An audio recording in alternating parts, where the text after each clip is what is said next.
Hello बच्चों, good morning. ज्ञान एवं पाठ्यक्रम वाले पार्ट में आज हम ज्ञान के जो तथ्य थे उसमें ज्ञान के संदर्भ में हमने ज्ञान के 3 भेद पढ़े थे, जिसमें एक था कौशलात्मक ज्ञान, एक था परिचयात्मक और तीसरा था तथ्यात्मक ज्ञान। आज हम पढ़ेंगे ज्ञान के विशेष संदर्भ में स्थानीय और सार्वभौमिक ज्ञान या फिर सैद्धांतिक और व्यवहारिक ज्ञान के बारे इन इस टॉपिक के जो नोट्स थे वो मैंने पीडीएफ के द्वारा आपके पास भेज दिए हैं। तो आज का अपना टॉपिक है स्थानीय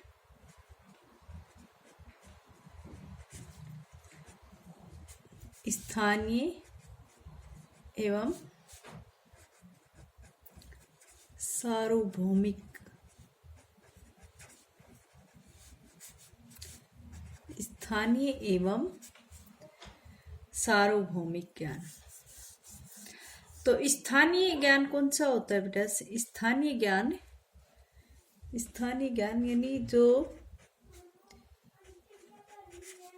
स्थान विशेष से संबंधित हो। कौन सा ज्ञान? जो एक विशिष्ट क्षेत्र या जैसे स्थान दे रखा है तो कोई जैसे किसी विशिष्ट क्षेत्र से संबंधित हो, किसी समाज व किसी विशिष्ट संस्कृति से संबंधित जो ज्ञान होता है वो स्थानीय ज्ञान कहलाता है। स्थानीय ज्ञान किसी विशिष्ट क्षेत्र, समाज या संस्कृति से संबंधित होता है। और हम सभी जानते हैं कि जो छात्र होता है, छात्र को जो प्रथम ज्ञान होता है वो अपना प्रथम ज्ञान वो जो होता है वो स्थान विशेष से ही संबंधित होता है। प्रथम ज्ञान स्थानीय रूप में ही होता है। जो बच्चा होता है वो अपने परिवेश से ही सीखता है, अपने आसपास के वातावरण से सबसे पहले सीखने बैठता है। इसलिए जो प्रथम ज्ञान है बच्चे का वो स्थानीय रूप से ही होता है। उसके लिए जो समुदाय और जो स्थानीय वातावरण है वो अधिगम प्राप्ति का प्राथमिक स्रोत माना जाता है। एक बालक के लिए जो समुदाय होता है जिसमें उसका लालन पालन होता है, वो समुदाय या वो स्थानीय परिवेश जो होता है वो उसका ज्ञान प्राप्ति का प्राथमिक स्रोत कहलाता है। ज्ञान प्राप्ति का प्राथमिक स्रोत कहलाता है किसका? एक बालक का। ठीक है। तो अब एक बालक के लिए समुदाय या स्थानीय परिवेश का जो ज्ञान है, वो स्थानीय परिवेश जो है वो ज्ञान प्राप्ति का प्राथमिक स्रोत कहलाते हैं। आप सभी जानते हैं कि कोई भी बालक है वो अपने आसपास के वातावरण से अंतः क्रिया करके ही अपना ज्ञान सर्जित करता है।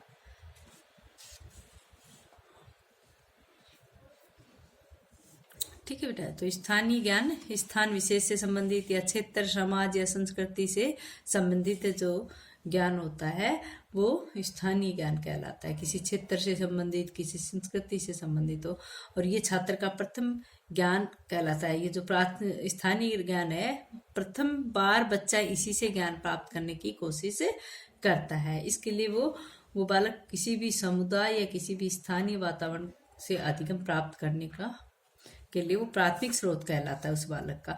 और वो बालक अपने आसपास के वातावरण में अंतः क्रिया करके ही अपना ज्ञान सर्जित करता है। अब नेक्स्ट है सार्वभौमिक ज्ञान। सार्वभौमिक ज्ञान क्या होता है? ऐसा ज्ञान जो सभी समय, स्थान तथा सभी लोगों के लिए सत्य होता है। सार्वभौमिक, देखो सार्वभौमिक क्या होता है? ये था स्थानीय। तो सार्वभौमिक ज्ञान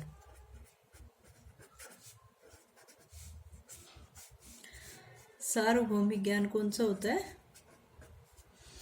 जो सभी समय, ऐसा ज्ञान जो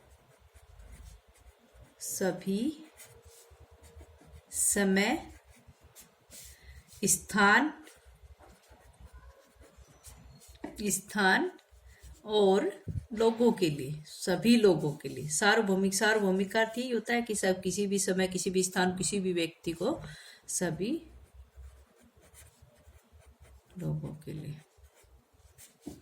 यानी कि सभी लोगों के लिए सत्य होता है, सभी के लिए एक समान होता है या सत्य होता है। ये ज्ञान जो होता है ये यथार्थ का ज्ञान होता है, यथार्थ ज्ञान कहलाता है। ठीक है, जो सार्वभौमिक ज्ञान है वो यथार्थ ज्ञान होता है। ये ज्ञान जो है इसमें किसी प्रकार, इस ज्ञान में कोई निर्विवाद सत्य होता है, वो इसके अंदर कोई बहस नहीं होती है। इसमें जो निश्चयात्मकता होती है वही सार्वभौमिक या सर्वकालीन कहलाती है। ठीक है, जैसे इस जो सार्वभौमिक ज्ञान होता है उसमें व्याकरण के या तर्क शास्त्र के, या माना जाए कि छंद शास्त्र में जैसे व्याकरण का ज्ञान, तर्क शास्त्र का ज्ञान, या फिर कहें कि छंद शास्त्र का ज्ञान, या फिर प्राचीन भाषाओं का जो ज्ञान होता है वो सार्वभौमिक ज्ञान के अंतर्गत आता है। प्राचीन भाषाओं का ज्ञान, प्राचीन आदि जो ज्ञान होता है वो सार्वभौमिक ज्ञान कहलाता है।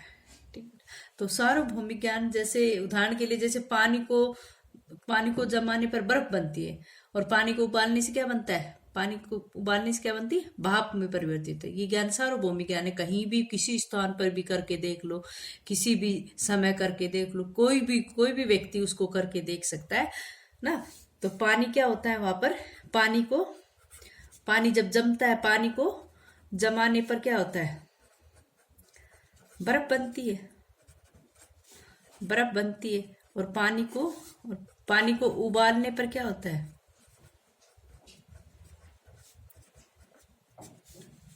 भाप बनती है। तो ये जो दोनों कार्य हैं, किसी भी स्थान पर करके देख लो, किसी भी स्थान, किसी भी व्यक्ति या किसी भी समय,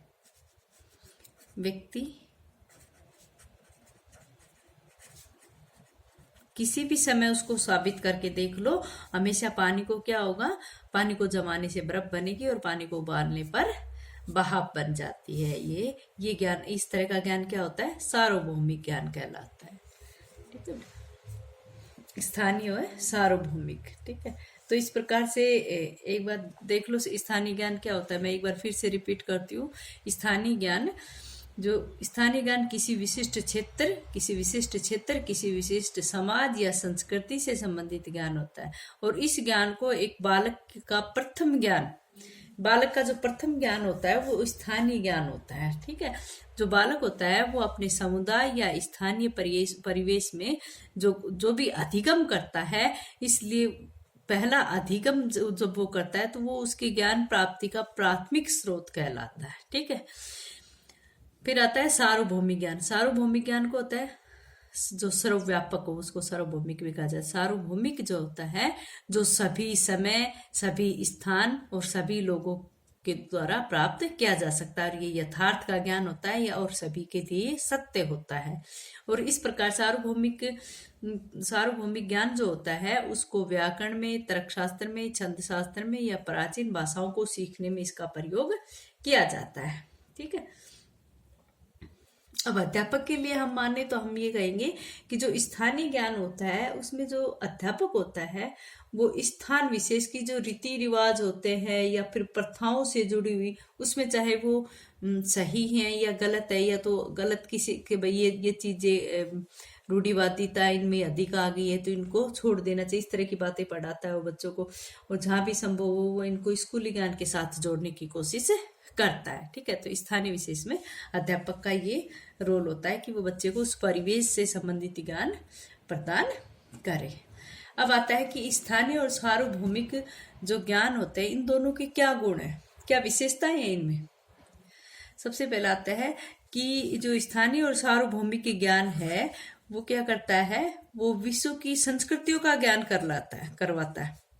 विश्व की संस्कृति संस्कृतियों का ज्ञान कराता है। दोनों ही ज्ञान, जो स्थानीय और सार्वभौमिक ज्ञान होता है, वो विश्व की जो अन्य संस्कृतियां हैं उनसे हमें अवगत करवाता है। ये पहली विशेषता है इनकी। सेकंड है जो सृजनात्मक क्रियाएं होती हैं। सृजनात्मक क्रियाएं कौन सी होती है? जो क्रिएटिव माइंड करता है कि भाई नया नया कुछ करे। सृजनात्मक क्रियाओं एवं स्वाधिगम, जो स्वयं प्राप्त कर। स्वाधिगम क्या होता है बेटा?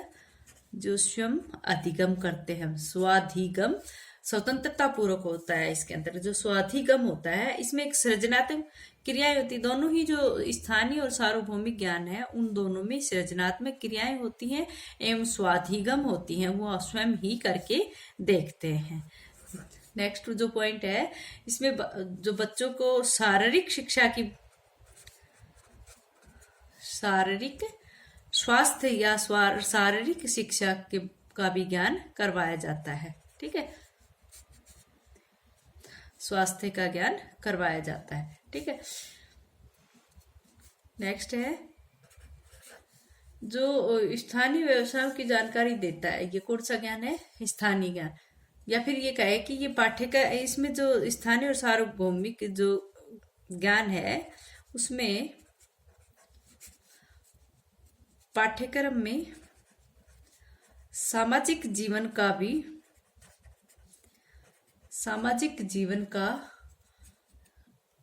पुट होता है।